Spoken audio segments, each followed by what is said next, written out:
Another strike I like to use when it comes up to close is the elbow strike, hitting with the elbows. Again, like I say, you want to avoid, if possible, using the punch.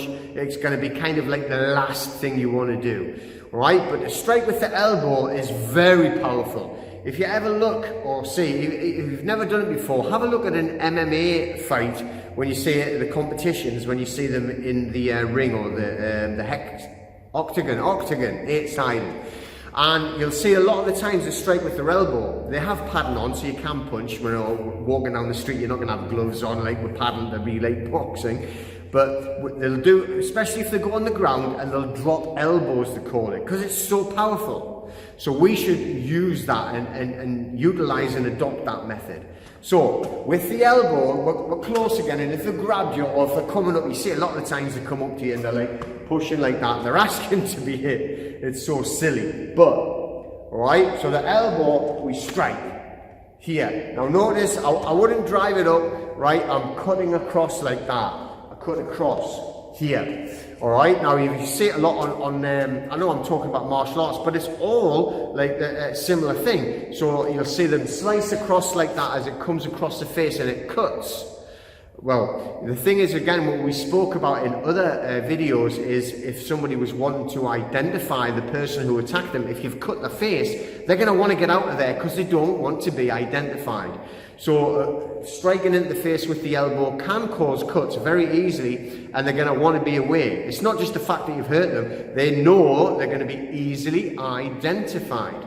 Now, the reason why they're attacking people is to try and not be identified. They don't want everyone to know what they're doing. So again, it's a good thing to be able to do. But with the elbow, okay, it's very powerful because you're using a lot of, if you're punching, it's just at the end of your fist, okay? But we're nice and close, and it's a lot of body weight going into an elbow strike. So we're there, boom, hitting that elbow, okay?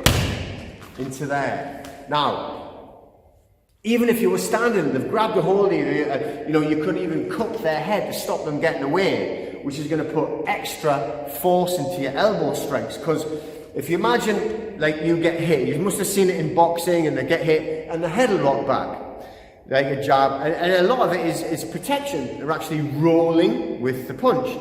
And you see it on MMA when they're on the ground and they're getting elbow in them and they're on the ground, they can't move the head away, they can't move it back like that. And you'll see referees will stop it quickly because it's so dangerous. Alright, so if we wanted to put more power, more weight into our elbow strike, cup and grab the head so they can't rock backwards with the strikes. So we strike, boom. Alright, now I'm not going to do one, you grab it. Okay, we're putting them elbow strikes in. Again, it's all about shock. So you're giving that person who's the assailant, would-be assailant, the shock of their life.